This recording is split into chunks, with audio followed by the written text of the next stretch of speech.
We're here. Hey, Fabian, how are you? This is close enough? This is perfect. This is Okay. perfect. But you're used to having a mic. You've worked in this Yeah, it was in this just a space little. before. All right, if you're good, I'm good. Yeah, Representative, thank you so much for being here with us. Thanks for having me. Yes. This is awesome. Yeah. So I wanted to interview you because I feel like the stuff that I see on my social media is not correct.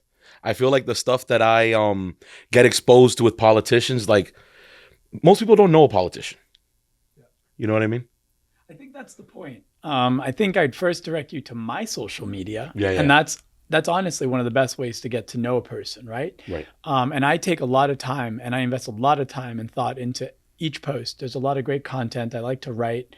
And I really use that as an opportunity for people who might not have met me yet. And I'm out there, so it's kind of hard to miss me. But for those that don't have the time or I haven't come across them yet, look me up on Instagram, read my posts. So you understand how I process, what I think, how I think, why I think, what I'm trying to accomplish, and get to know me as a human before typecasting me as a politician. For sure. And that's such a funny word, right? Like just politician, at least growing up, we think shadowy figure, suit, enigma, like unreachable.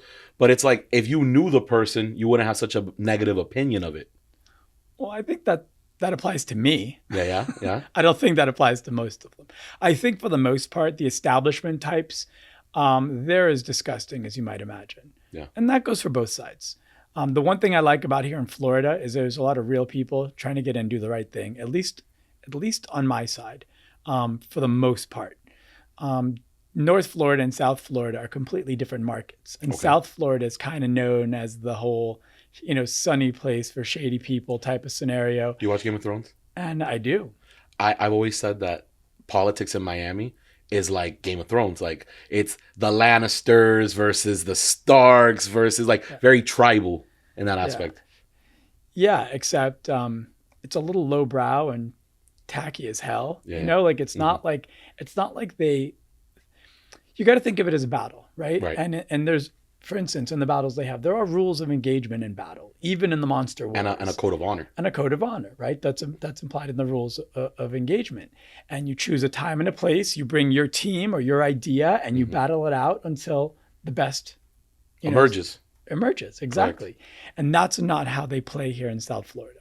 Here it's distract and shortcuts and cheat and undermine and misrepresent, and there's no honor at all in this battle, which is unfortunate because one of the best things that used to be about campaigns is an opportunity to educate, a populace that for the most part is uneducated. Doesn't take the time. Well, in the past, they didn't take the time to learn about this. And now there's just too much of the wrong type of information that it's almost impossible to find the right information. So they're intentionally misinformed and misdirected to their own detriment, because I don't think people can afford to be that misinformed, out of the know in politics anymore. They just can't. People are voting with their wallets.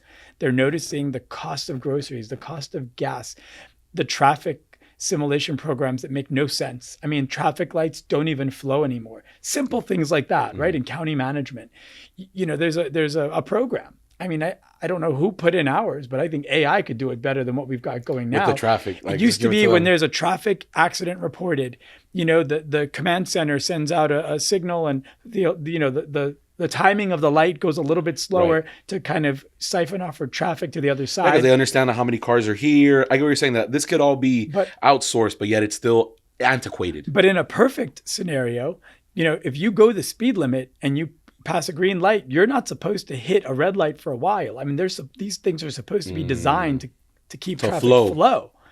And they've been so manipulated over the years just by people who are not the right people doing it. Yeah. And a simple reboot, I think, will put us back to at least what it was, and then let AI take over from there. I think stuff like that's just getting missed because they are more focused on the industry and business that is politics than actually doing the things that affect the quality of life and take care of people. People have been forgotten a long time for now. You hit a keynote there, the business behind politics, and I form a part of it. So I definitely understand what you mean, that it's this engine, and almost like the same thing with government, right? Government's gotten so much bigger, and it's like things are still the same or feel the same. So what is this machine actually serving? Right. I actually think that it's gotten worse. I wouldn't say it's the same. I think that the machine itself has gotten so strong that they don't really have to even care about the will of the people anymore. And it's prevalent in just how they address voting. If you notice, nobody votes. Participation's horrible. We've always had low numbers, but the world has gotten so big, right? And it's gotten to the point where neither side has to pander to the other side for votes anymore. They just have their base. They just sell tickets to their own crazy show on either side, and that's it. And they're in it together, the establishment types, because you'll see that the issues that are being discussed are not necessarily prioritized where it's economy, and then the rest of it. It's a lot of social issues. It's the stuff that produces the divide, which is what that polarizes, that says you have to pick a side. Like you're either on this side, and if I'm here, then everybody there's wrong, and I can't talk to you. Like I'm gonna hate you. Yeah. I'm gonna learn that this is the antithesis of me, so I can't even mess with you. Yeah, and it's tough, and I'd like to think that people are waking up to this, I guess, scenario where they've been duped. I'm hoping that's the case. Do you think older people are almost like waking up? Oh, and by that term, are younger people like pushing that almost awake? I know you're saying by that awakeness, like, man, like with fake news, like you just know that there's an agenda. So do you think that this is coming from a specific age group, or is this kind of emergence like just felt by everybody? I think it's felt by everybody, the will to do something about it. That goes to fortitude and education. I don't know that certain generations actually care. And I think some of them are convinced that their vote doesn't matter, when the simple answer is, in a country like this, where you are afforded the right to vote, just making everyone go out and vote changes the game. Because right now they control the markets, and they go after the senior votes, because guess where the seniors are? They're in senior centers. They have nothing else to do. So they hit those hard with the ballotero system down here, and the free lunches and the free TVs and the public gift. Oh my God, it's insane. Yes. What I witnessed. For me, it's a form of elder abuse. You're taking away and manipulating their right to vote, because the seniors, you sequester them almost. The seniors that don't vote the way that they want them to don't get invited to the big luncheons and the dances and you socially ostracize them and the concerts, and then they are. I've seen seniors just being asked to leave from events. I've gotten calls. I get called to go to all these events and just kind of give them some hope that somebody's standing up for them, because I've been in scenarios where there was one senior who called me, and I try to leave their names out and not put them involved in the situation, because at the end of the day, they have to go back and live where they live. But if they don't play along, their vouchers get changed, and they have to leave where they've lived for the last 40 years and have to go live, 45 minutes away with transportation, with the fact that inflation has now devastated our senior communities, where they used to make these are people who they've never taken a handout in life. They've worked, they've paid their dues, and they're living on their pensions, they're living on their Social Security, and they've earned the right to relax now. But inflation's gone up, their rents have gone up, so they're living. Let's say they make $1,200 a month. The rent used to be $300-400, now it's $800. They're living on $300-400 a month. That doesn't pay a phone bill today. Certainly not Publix. No, not Publix. And it's really tough. And they're dependent on these programs that are set in to kind of manipulate their voting. Directives towards the candidate of choice for the political party that's controlling the county or the district. And that's a big battle we're going to face. And I think the jig is up. I think people are tired of it. They're waking up. And I think younger voters at the same time, they're realizing, being an influencer is only going to get you so far. But if there's no society, no civilized world out there left, what are you influencing and to who? And what's the return for you in that? The whole reason I got into politics is I woke up one day and said, this world is not making sense. And I've got a child. I consciously made the decision of bringing a life into this world.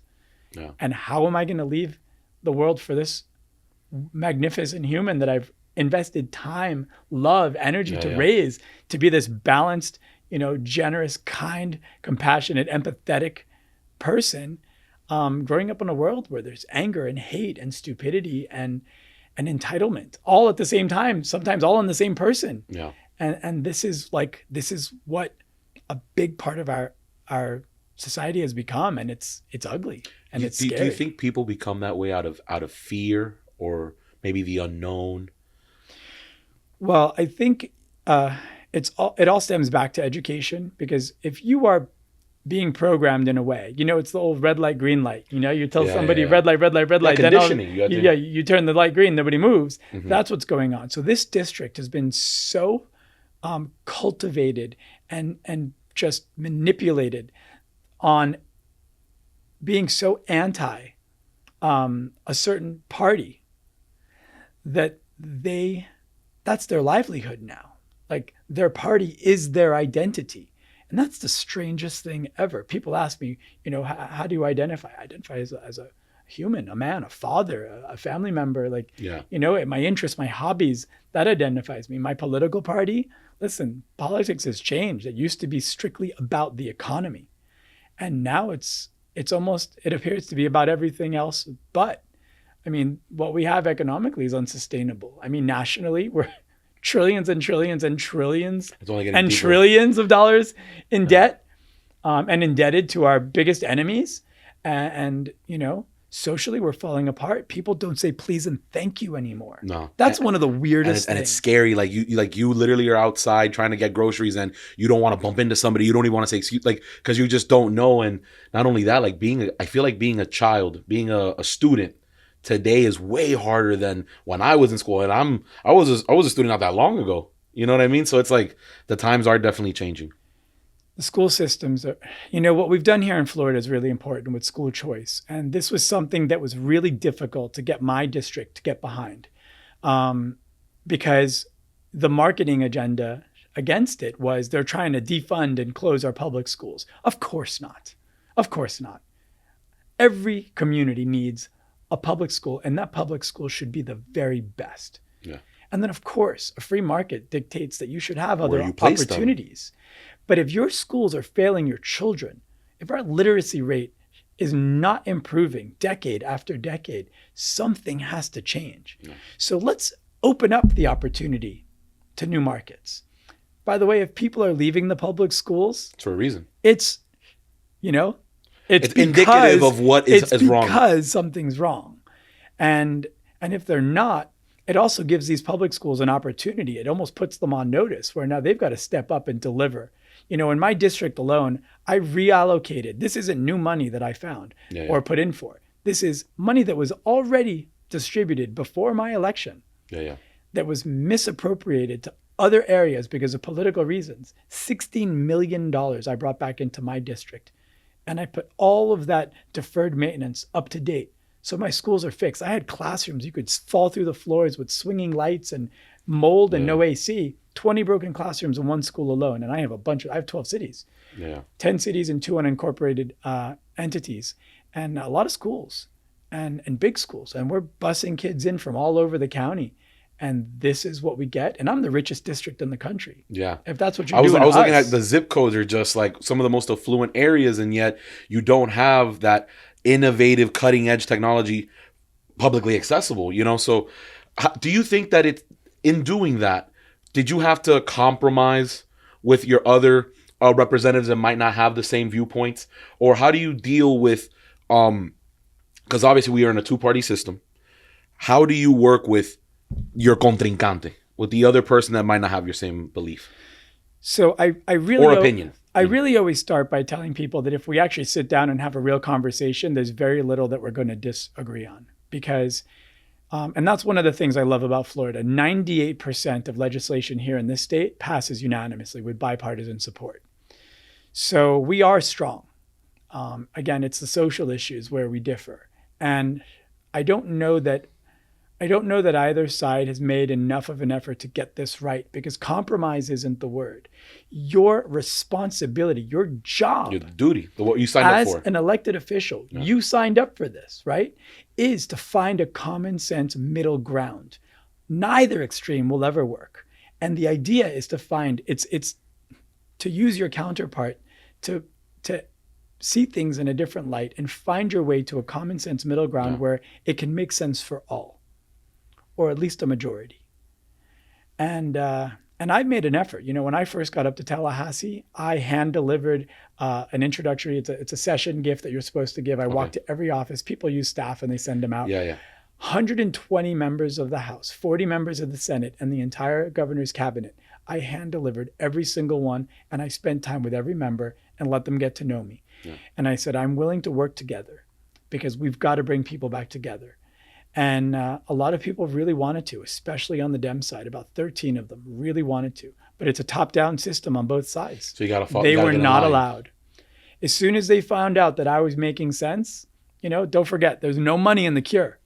So as soon as you start talking sense, they've got to back away. They're being ordered to back away. These unofficial mandates. The institution. You don't work with Basabe because, it's not the Dems' agenda. Really? What are you here for? You're here to make your district's voices heard and to help us find a middle ground. Yeah. But if you're only advocating for an extreme and you're not respecting the process, that is something that people really need to know. So to get things heard on the House floor, you have to go through committees. You have to propose these legislations. You have to work them in committees. You've got to meet with sponsors. You've got to meet with the opposition. You've got to meet with all the stakeholders and find how this can work. No idea, no bill starts as unilateral. Perfect. Yeah. Never.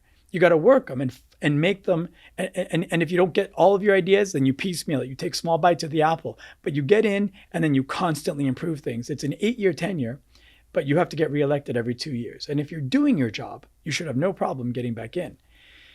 But what they'll do on the Dem side is they will wait for the House floor and then they'll propose. You'll see them up there grandstanding for hours. None of those bills that we are forced to vote on because they're brought up. Yeah. So we've got to vote them down. Some of them are actually good ideas, but they never work the process.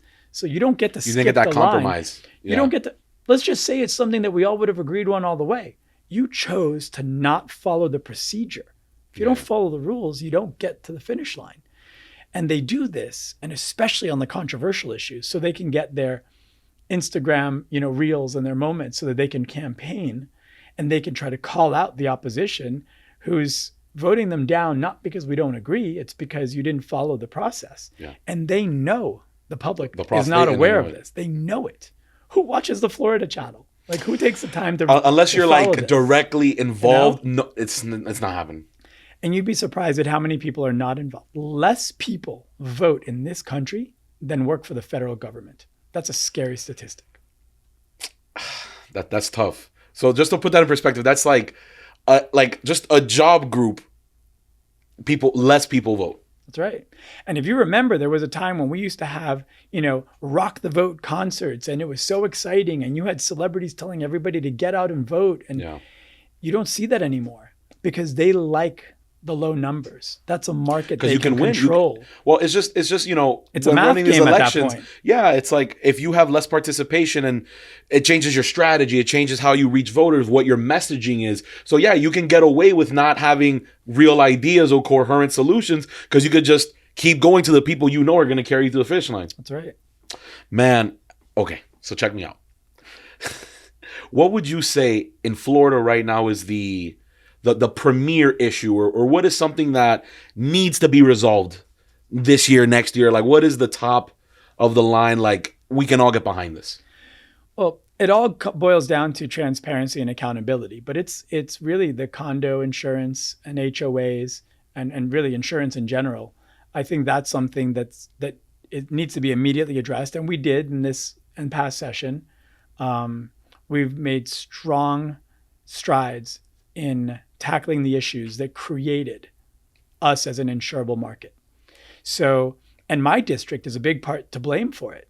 Think about my district. I've got big condos. I've got overdevelopment. Even though home rule says no development, there's always some politician with a $10,000 donation that pushes through a referendum. And all of a sudden we have these monstrosities. And not only are they built out of scale, but they're built on top of infrastructure that's never been repaired. So basically everything underneath our uneven roads in our cities is broken and backed up pipes for 4 decades. So that's one issue. It's just irresponsibly developed. It should be criminal. No, the development isn't the crime, right? These businesses go in to try to make their boards and their stuff happy. And I'm not advocating for development, But responsible redevelopment should be in the best interest of all, from the people that are the producers, the developers, and the cities that are allowing this, and the communities that vote on these referendums. That's not what happens. So you've got buildings that are, just run down, 4 decades of deferred maintenance. They've been waiving association fees and deferring the maintenance. I've been hearing that deferring from the maintenance, just so they can get reelected. So this is something called a program decline. And if you can run things into the ground and then price out communities, then you can sell the land and the projects on it to outside interests who'll pay top dollar. And if you notice, we've got a cash market here, and it's all outside interests. Our local communities are leaving while outsiders are coming in droves. Like international investment, like everything. That Brickell City Center didn't pop out of nowhere. It was paid $2 billion in cash, and that's China money. You've got Ocean Drive. I mean, we got this exempted from the from the unsafe structures bill that's passed, but there was a bill that's going to say if you're deemed an unsafe structure, you could tear it down and build something new. I had to get that district out of that, because that's like a way out, almost. Like you could say this is unsafe, so we have to take it down. And one donation to a politician sticking code on this building, writing things in a certain way, all of a sudden that building's got to go.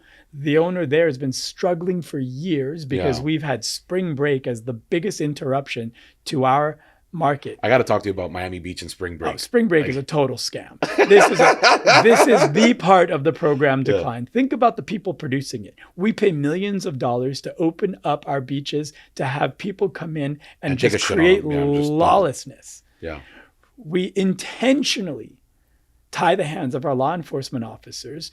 We bring in advocacy groups like the NAACP, the ACLU. These are people, they were drones and cameras, cop agitators thrown in there. They're making havoc. They're bringing drugs. Nobody's supporting our businesses. And notice where it's targeted. Ocean Drive. America's Riviera. The most important street in Florida. We are world renowned. We're a global market right there. And they want to just buy that up, redevelop it, turn it into the next Dubai. And these are outside interests, and they're coming in and they're ready. They're lined up, and you'll see there's groups, there's PACs. I mean, look at how much our local elections cost. The guy who just ran for mayor, who lied to me, so I campaigned against him and he lost, spent $4 million to get a job that earns $6,000 a year to be the mayor of Miami Beach. And he lost to the good guy who only spent $100,000 and was just a decent guy with some integrity and honor and ethical behavior. Do you think, and that kind of brings back to the campaigning of how campaigns are run, like just the whole economy of consulting, campaigning. Is it always the guy with the bigger dollar wins? Obviously not in this case, but that must have been hard though, because when you get outspent like that, like it normally has been, and that's why I'm optimistic. And I just got in a couple of years ago. This guy just won last November, and I've been campaigning for common sense and trying to wake people up to just understand that anybody running smear campaigns, anybody causing distractions instead of showing up with your ideas, your solutions. I want to hear your policy and your solutions for the problems at hand. You're not going to have a magic wand. You're not fixing anything overnight. No. But I want to know that you've got a plan and how we're going to get there, and that you're willing to work together. That's a key factor too. So, I mean, for instance, especially in South Florida, in Miami-Dade and in Broward, there's a political machine, because they have home rule down here, which people think it's all about, well, we decide what gets built. It's got nothing to do with that. They've removed 4 constitutional offices under home rule. Like agencies? So we don't have a supervisor of elections. We don't have a tax collector. We don't have a sheriff. There's one other. Those are all up for election now. Well, we just made sure those are back in. Yeah. Because that gives one person total control. Your county mayor in Miami-Dade is your sheriff, is in charge of everything. Yeah, you have too much. Is in charge of your police. No checks and balances is in almost. Charge. So you basically are running this what is it, like a mafia movie? Game of Thrones. And it's certainly not the mafia of yesteryear, because those people at least had a little bit of honor. They might have been crooks, but they were honorable crooks, right? I mean, they always left a little bit so the little old ladies could have their refrigerators full. People could get to work. There weren't people selling, drugs that are killing our kids on a daily basis. There weren't shootings of innocent fathers, 24-year-old fathers in broad daylight on Ocean Drive. That wasn't happening back then. You know, there was a code even to that element. This is just, it's a new world. And now that we've got these, you know, these constitutional offices in, things are now more partisan than ever. And I don't necessarily appreciate the partisanship, but when I got in, I was, and I still am an independent voice in my party, mainly because I was self-funded. I got myself into that seat, myself, my sweat equity, my team, and the people who showed up to vote for me. This is our seat. So we have a lot of influence in elections locally. But I was always, my goal, and it still is, to drag both sides by the hair to the middle, make them work together. And I'll still do that. But I would never say, I'm the most Republican person in the world. No, and you can't be in that district either. But when it comes to the economy, I'm a Republican. No, for I'm sure. free markets, accountability, transparency. But I feel like I have to almost be, because I find myself telling people, listen, I normally say, choose your warriors, study your candidate. But right now, if we're going to get a break from what's going on, you're going to have to vote Republican and trust there's more good than bad. There's more good, hardworking, decent people trying to make a difference on that side than the agitators, the career politicians on the left. We've got to break this cycle, because every year it's always the same issues people are complaining about. It's always the same people running, and it's always the same consultants pulling the strings. And it's either going to get much worse, or we can consider this as bad as it should get and start getting better. You're giving me right now like Robin Hood energy. Because, for example, and what you said is so true, is that there's so much establishment, and it's either you're in or you're out. And if you fall in line, we'll give you the funding, we'll give you all the accolades, and even within your own party, it's like, how do you navigate it to where obviously you can have a working relationship, but it's a clear line of, hey, I'm an independent thinker. I'm gonna vote my heart, and I can still look you in the eye and tell you, hey, this isn't what I don't agree with you. So how has that been like? Because I get what you're saying, that because you're self-funded, you don't really have to answer to anybody. Well, that's a great line to have and say, but it's not necessarily how it's going to work, because don't forget, nobody asked me to be in this. Right. So it's not that I always have to answer to the voters who got me here. Mm-hmm. And my responsibility is to make a best effort to work with everybody. So I don't want to just butt heads with everybody all the time. Right. And I've had to fight. I mean, I'm constantly battling somebody, because I won't let them have a last word that isn't true. So I'll just, I'll hit them right back. But I stay above board. I'm respectful. I respect the position I'm in. In my own party, I really thought I was going to have a much bigger battle. And when I recognized how many decent and common sense people there were, I have to rely on my colleagues. Definitely. And this is the team that are going to help my ideas go forward, work in the backroom meetings when we're all deciding what we're pushing forward, how we're manipulating bills for the better. These are the people that I have to earn their respect. And I think more than just flipping a seat and outworking my competition, I think I outworked everybody, because I didn't just have an opponent. It's a tough district. I had everybody. I saw the county mayor holding signs for my opponent. It was insane. I was taking on the establishment down here. I had Republicans working against me. Not that they wanted to, but they've all got contracts with the county. They can't afford to lose that relationship or lose the optics of it. On the chance, on the off chance that I don't flip the seat. So now that I'm in, they're like, wait, now you see that they're trying to market it was a fluke. He's not doing what he's supposed to do. None of that's true. Of course I'm doing what I want to do. I want to get out of politics as quickly as possible. I'm not a martyr either. This is hard work. And it's 24/7 for me. People call me at random hours of the day. Listen to my voice. Yeah. This is my new voice. You've been going at it. And I won't quit, because I'm doing this for my son, for his friends. I'm doing this because I want people to see that, yes, it's scary and disgusting, because they'll come at you. Everything that's been thrown at me has been manufactured.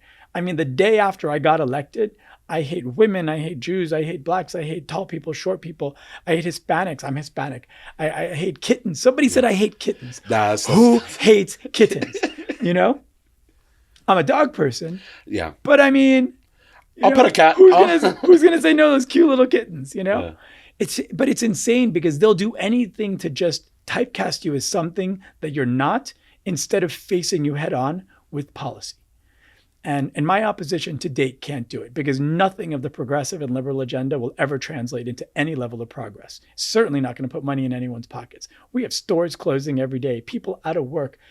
Big corporations are laying off tens of thousands of people. Automated is taking over everything. There's no more cashiers. It's just all self-checkout. Who is out for people? Yeah. Nobody. No. Man. With all that said, like where does that strength come from? Is it something that's internal that says, man, this has always been in me and I want to make sure that our people are taken care of? Or are there external factors that drive and inspire you? No, it's the opposite. I mean, I was raised right. You know, you don't talk religion and politics at the dinner table. Like you stay away from politics. Yeah. If anything, you know, you keep a friend that's a politician. But you don't become a politician. I mean, it's a dirty word. Yeah. So I never thought I would do this in a million years. And I've had a lot of fun in my life. And this is definitely a 180 for lifestyle choice in my world. But I think the measure was a friend of mine wanted to run. And this is somebody who was invested in the community. They've done all the right things. They've checked all the boxes, all the nonprofits. They've, worked with every business, everybody. They've been on every board. And they hope to one day just volunteer their time in that capacity. And when they realized that as a conservative, when they met with the consultants, and the consultants kind of scare you, they say, this is what they're going to do. And it's like, well, listen, I've said, come at me. There's nothing there. They're like, no, you don't understand how it works. They make it up. It doesn't have to be true. Because in this world, perception is the reality. It's reality. I'm sorry, I'll never accept that. Reality is reality. But they want you to think perception is reality. They want this cancel culture to be something that you're afraid of. There's a court of law. You have people in campaigns throwing around accusations. Like you have people literally witnessing things that never happened. And then all of a sudden that disappears after the election. The mayor in Miami Beach, right before election day, got accused by multiple women of a sexual charge, battery, assault, whatever it was. And I just disappeared. It obviously wasn't true. Yeah. Never been charged with anything. I mean, you can't just throw accusations out there. Just for there's no clickbait. No charge, no prior, no nothing. And they do that. And they thought it would hurt them in the election. And I was so impressed when I saw people come out and vote. Look what happened to me. I mean, all these smear campaigns, the day after I got into office, they've been campaigning against me. They never thought I'd beat them. And now they're coming at me again. So I've got an interesting summer. My friends are texting me pictures. They're in Saint-Tropez. They're, having the greatest time, dancing on tables and enjoying, the wonders of the world that we live in. And I'm out there, changing my clothes 2-3 times a day because I sweat through them. I have to change my shoes. I leave them on the side of the road and I throw them out. But I go to the store and I put mine in the box and I buy the new pair and I walk out and I wear sneakers every day because I'm walking, I'm talking to people. But it's impressive what you can accomplish when you put your mind to it. If you are a decent person and in this for the right reasons, what you can accomplish for so many. It's really impressive. And even if just my inner circle of friends know, my family knows what I've been a part of, it was worth it all along. Yeah. I hope to inspire other people to take the leap. What would you say if you had to say a moment in time where, you talked to me a little bit about this lifestyle change, right? When would you say is like, this is what I want to do? Or would you say it was just like a culmination of your experiences? Or can you say like, this is the one moment where the switch happened? Literally, when my friend told me that he wasn't going to file for office I'm gonna do it for you. because of cancel culture, I said, enough. I've had enough. Yeah. I literally went down to the place. I looked for the person who had the most amount of money running unopposed. No idea what he did. No idea what the job was. I have no idea what a state representative even did. But I know that if I commit to something, I'm going to do it right. So I signed up. Then as I'm leaving, I pulled over my car on the side of the road and I sat there for a good 45 minutes and I said, what did I just do? I just signed my name onto something. Yeah. I've invested in publicists to keep me out of the press, because there's a time where I grew up in New York City, and after college I went back there, and there was a time when the New York social kids were just kind of the it thing of the moment. Mm-hmm. So we were like the local celebrities, always in the gossip columns, good or bad. It was just exciting. And I probably, admittedly had more fun than most people ever have in most of their lives. I've always tried to do right and never hurt anybody. And I've certainly made my fair share of mistakes. And when you're in that level of attention, you certainly don't get to live those moments down. So they'll get regurgitated and repackaged, exaggerated. Then you're playing the whole game of two truths and a lie, figuring out what's what. But you get used to it. But then, you hire professionals that, manage you as a brand to kind of keep things simmered down. And in one pen stroke, I signed it all the way by running for public office. Yeah. So now I literally am public, domain. And people misunderstand one thing, though. They think you could just say anything to politicians and get away with it. Yeah. But there's a law that says if there's a level of malice, if you are holding out and using something that isn't true, but you're willing to slander with the intent of hurting somebody, because you're not just hurting their chances of winning an election, you're trying to destroy their reputation, their credibility in their communities. It's a crime. And I think people need to start fighting back. People just figure, it's too complicated, it's too expensive. But listen, it's just going to get worse if you don't stand up for yourself. So I've had to do that. And all these manufactured things, listen, I rise above it. Whatever they say, I've got two rules. Use a good picture, spell my name right. I've got work to do, So you got to stand on business. I'm out there. That's what it is. If you want to go toe to toe with me and argue policy, if you want to tell me that transitioning children is the way to go, while I'm arguing that our children who are struggling with identity issues need resources like a mental health professional with a master's degree in early child psychology, if those resources are available to our children, and then you want to have that conversation, that's different. I might not agree, but at least you're not using somebody for your political agenda, because I know they're at least getting the help they need. What do these advocacy groups do? They all make six-figure salaries. They all raise money, state, federal, local, nonprofit, funding from people. They pay themselves big salaries. What are they actually doing for people? Instead of being, and these are supposed to be nonpartisan, every single one of the complicated ones are all activist arms for the DNC. They all need to be investigated. In your tenure, what would you say is your most memorable moment or an accomplishment that you're most proud of? Something that you brought to Florida, something that you were, to your district, something that you were able to accomplish. What would you say is like, stand out, man, this is my favorite thing? Well, I'll give you the political side and then I'll give you the personal side. Okay, so for sure. On the political side, I was able to reestablish a partnership with the state. This is money that my district needs. We have been so isolated from state funding. Mind you, remember I said we're the largest tax donor district. We're the people in your district pay the most taxes. Donor district to the state than anywhere else in the country, more than Vegas. I was surprised at that. My resort taxes in Miami Beach alone pay into the state more than any other. And I have 12 cities. Yeah, so it's like you got to give me a shot at this table. So this money needs to be coming back to our district. So reestablishing that partnership and being able to deliver record funding to really start investing in our infrastructure, our waterways, our educational programs, our just food for seniors, our programming, everything, law enforcement, teachers, everything. That reestablishing that partnership was really impressive and amazing, because my team stepped in. My partnership and the relationships I've had now in leadership, they've now partnered with my cities, and my people are seeing the direct impact of that success. On a personal level, I think, I don't know that I even set out to win. I just wanted to run a hell of a campaign and educate people on what's going on around us in our cities.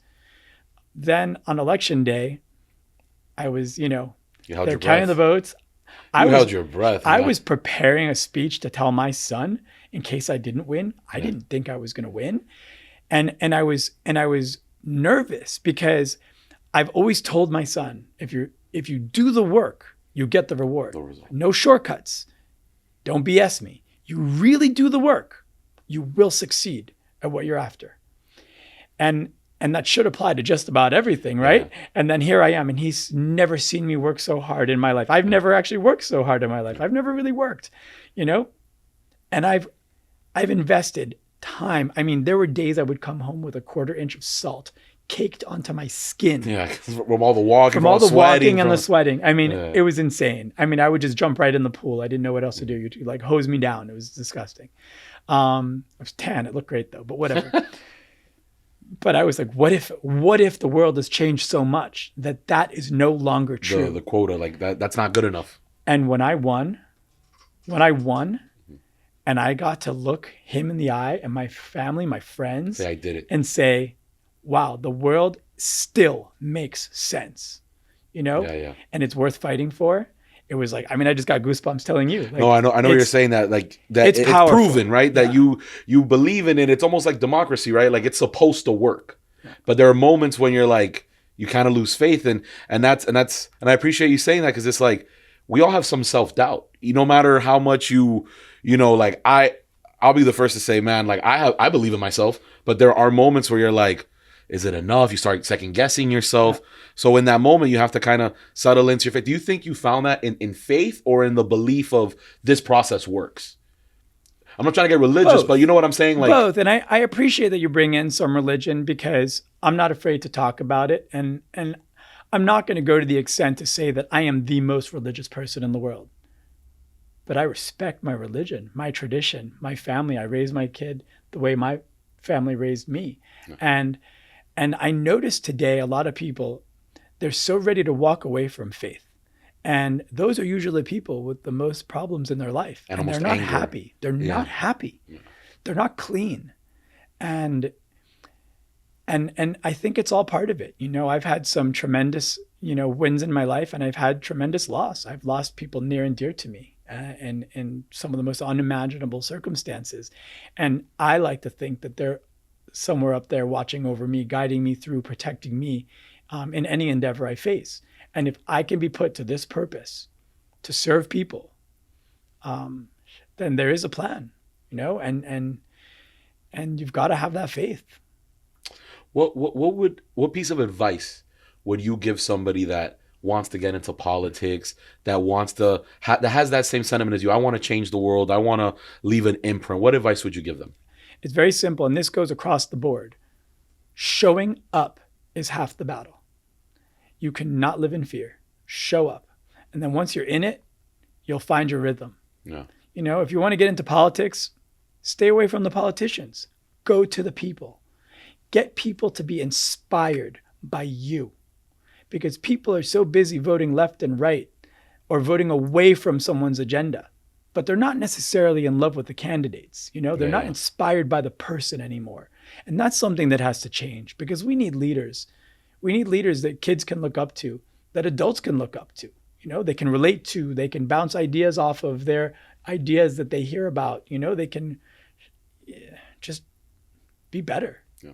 And inversely, what's some advice that you got, whether it was, campaigning or earlier in your life, that you still hold to this day? Something that you heard that has lived with you forever. Advice? Yeah, something that you got from somebody else. Always be you. Always be yourself. Unapologetically. If you do wrong, you gotta own up to it. If somebody ever comes to you and says, listen, this made me feel this way, or you hurt my feelings, or you did this, maybe you didn't mean to, own it. Own it, fix it, apologize, and move forward, because that's growth. But definitely be yourself. Be yourself, and don't compromise your integrity, and keep your word, and be loyal. Loyalty is probably the only currency we have left in this world. And that's something you can't play with. Okay. Fabián, so, Representative, thank you so much for being here. I wanna ask you, is there anything that you would want people to know about you? Like I've seen so much hate, man. Like I don't think I've seen any state rep in this state delegation that catches as much smoke as you do. And I'm just like, and I appreciate, dude, that you just like, you stand firm. Like you're not gonna wither away from it. Like I feel like other people by this point would have been like, I don't want this no more. Let me give you a little perspective. I have 180,000 constituents. I ran in an off year, so I only had about 60-something thousand voters. I got the majority of the vote, maybe 56,000 votes. I don't remember what it was, but whatever it is, 60,000 voters, let's round it up. So I have 180,000 constituents, and I'm in the most Democrat district in the state, one of the most Democrat districts in the country. I have every advocacy group and leftist and progressive and liberal agency working against me. I have a national task force working against me. When I got in, of course, the first thing they wanted to do was have me recalled. All you need is, I think, 1,200 or 1,500 signatures. They couldn't even get 700 signatures. So all of this hate, and I'm so sorry for these people that have hate in their hearts, is manufactured and produced by my opposition. Fake accounts. And I'm always on, and I always respond. I say, listen, meet me anytime, any place. But they don't want to have Let's go live and let's have a conversation. Yeah. They can't. They can't do it. Because good always wins. And I'll never stop believing that. So, I think I'd like people to know that not everything is what it seems. And I remain inspired by the people that have been, showing up and stepping up for me. I've even seen people fighting for me on social media. Yeah. I try to tell people, stay out of it. Let me fight this battle. But no, now it's our battle. I got us the seat. Now it's up to all of us to keep it. We're dependent on this relationship with Tallahassee. Yeah. Well, Representative, man, thank you so much for being with us today. That was awesome. I appreciate it. Yes, ahí estamos.